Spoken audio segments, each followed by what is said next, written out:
Hi. So, I said some things in the last video.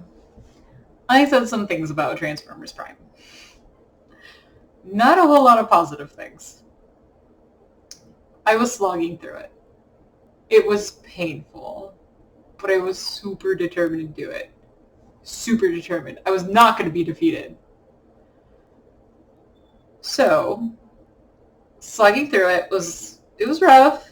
Um, my poor roommate moved in with me a little bit through season 2, and I had to let him consent to whenever I had it running in the background because he would be just so frustrated watching it with me and we would both just be and I was like, dude, I'm not going to put this on without asking you if it's cool first because I understand.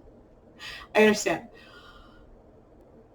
However, we started like, okay, getting through season 2. There were moments. There were getting in there. There were moments like Starscream. Like we started laughing about some of the Starscream bits, especially the one where Dreadwing had him and Optimus showed up. And when it looked like Optimus defeated Dreadwing and captured Starscream, started attacking them, just made an expression and started helping Optimus with the grunts, that expression he made, like, ooh, ooh, if I help him, maybe he will trust me. And then Optimus being like, you're gonna help me find the thing. And he's like, oh, we worked well, and, whatever. And Optimus was like, no, you're gonna help me find it. I'm not. He just was not having it. And it was so funny. Um, just little Starscream bits have been alright. I'm like, alright, this Starscream is a little different, but he's a different kind of pathetic, and it's it's pretty funny. Um, and then there was the flashback episode, the Starscream in a nutshell episode, when it one when he starts dancing, like they're in his mind. Him and Megatron are in his mind, and his memory of dancing in front of the Decepticons, chanting his name. Oh my god, the animation on that, and like, it's so smooth and fantastic. Um, between that and knockouts, just uh-oh. What?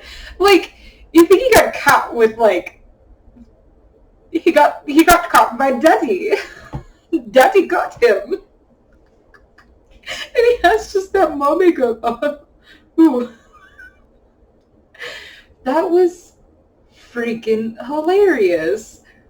I lost it, and I was like, oh god dang, this is going somewhere. And I feel like, I don't know if it changed writers or they just actually, I don't know. Season 3, I feel like that just set the tone for season 3. There was so much more focus on the Decepticons and their shenanigans. Thank God for it, because the Autobots were so boring. I'm sorry. This it, So the Autobots were split up for a little bit, which helped because they were all dealing with their own stuff.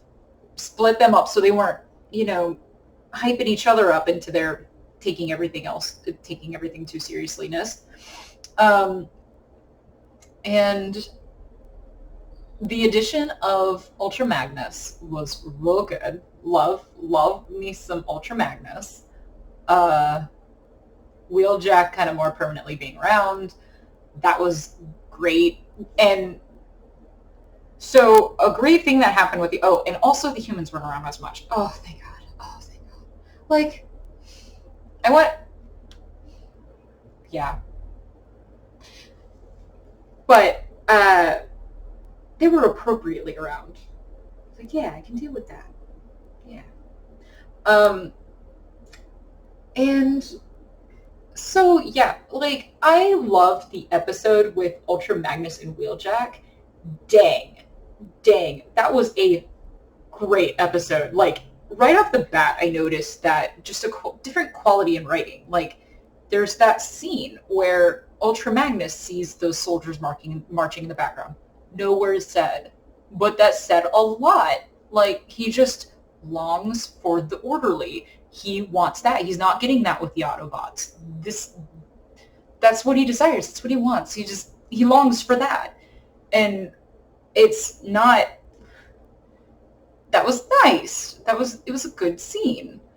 It didn't need to say it. And the fight with Predaking was awesome. That fight really, like, most fights in that show were just, okay. There was just no stakes. There were nothing on the line. Oh, I say that. There was no, what's the word I'm looking for? Nothing, there were no stakes. Nothing really came of the fights half the time. Like, they were boring. Didn't contribute much. But that fight said a lot. Like, Predaking was knocking the crap out of them. It was a losing battle. Nothing. Like, I was hooting, hollering, like, holy shit. When Predaking just throws Wheeljack against the wall and then drags him on the floor again and just starts bashing him into the floor, I was like, oh, dang! There was, like, impacts at every hit, and you feel how grave it is. It actually felt like things were at stake. And then for things to even feel like that they were turning things around even the slightest bit, they had to work hard to work together to even stand a chance. And they still did it. Like, they worked hard to work together and even slightly have a fight against him. They still lost. I still don't know how I feel about Optimus coming in at the end of that fight. I don't know what the other answer would have been. I wish they could have gotten out of that themselves somehow. But the point is that they were just done. Yeah, I really liked that fight and that story a bit, even though I do struggle with that Wheeljack a bit, because I like fun Wheeljack. This Wheeljack is kind of a jerk. I don't mind jerk characters, but it worked. That episode made me appreciate the character for what it contributed to that story. And just, okay, I loved that. Then there was the Starscream and Knockout show. The best episode of the show. That alone, will I say it? I'm going to say it. That episode alone made it worth going through Transformers Prime. It did. That was such a good romp. It was so funny. Like, there are sprinkled bits of Knockout throughout the show, and it's just like, man, I want more of him. Man, he's great. Why don't we get more of that guy? Like, you get little tastes of it. Like, yeah, I can get down with this dude. He's just a Decepticon that wants to have a good time. And half the time isn't, but he tries. He's with the Decepticons because obviously he's just, wants to be evil and have a good time doing it. And then that episode was like a whole episode of that, and him and Starscream just, they're doing their shenanigans. Just really great, funny one-liners, good timing, the whole scene, the whole scene where they have almost like kind of a sincere conversation, and then it goes into like immediately Starscream throwing him under the bus. Like, no matter how much Starscream loves you, he may love you. He's still going to throw you under the bus. He doesn't love you more than himself and his own survival. The bar is very high. His love for himself and his need to survive. And, you know, like, you might, yeah. It's great. And there was some interesting stuff with Starscream because it felt like he did become kind of appreciative of Megatron in a way and almost respected him. He seemed actually pretty bummed when he died at the end. That was kind of interesting. I still have the movie to watch. I don't know what shenanigans are going to happen with that. Oh, Knockout, not loyal at all. He's just like, yeah, it's fine. He just wants to have a good time. He wants to go to heaven. He's great. I want to party with Knockout. Let's go have some drinks, Knockout. And yeah, was it worth it? I wouldn't recommend it to somebody, especially not without warning them that it is mostly a slog. If you like Transformers, probably it's worth it just for the sake of watching it and then enjoying the good bits of it. Season 3. Oh, Predaking was fun too. I liked Predaking. Good voice, good, like, I don't know, good, cool vibes. Cool. Like, Megatron's insecurity with it was cool. Because he was just like, you're more powerful than me. I don't like you. I feel threatened by you. Him being insecure about that was it was fun. So, I'm going to watch the movie with Isaiah, because at this point, we got to watch it together. I got back to War for Cybertron again. It's a very over-the-top serious show. It's fine. I have it running on in the background. I'm not that worried about it. The funny thing is they talk so slow that I set Netflix to run at 1.5 speed while I'm watching. They talk really slowly. I don't know why. They talk really slowly. Y'all know that you're having a bad war right now. And just drawing out every single word you say. And I'm going to get through that. After I watched the movie, which I'm stoked about that because I never watched it for some reason. I was like saving it. I think it was just one of those things I was hoarding. Because I wanted to make a special thing about it and to watch it and sit down and really watch it. And just never did. Because, yeah. Oh, I am stoked to actually watch it proper. How do you not know everything that happens in that? In the historical aspects of it.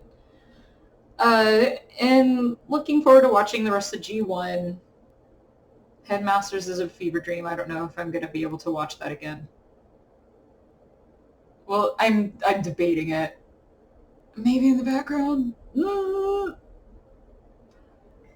I don't know what I'm going to watch. If you have any recommendations, throw them at me. Where I should go next. I don't know. I got nothing. I have watched so much already in the past few months. I'm just going to keep that ball rolling. There's plenty out there. I don't think I can do Beast Wars. I did not like that when I was a kid even. I would try to watch it sometimes. I had the same problem with Reboot. I just looked at it and was just like, oh god, the style's so ugly and horrible.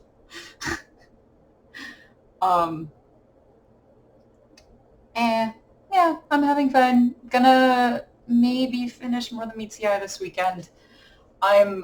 That's gonna be insanely bittersweet.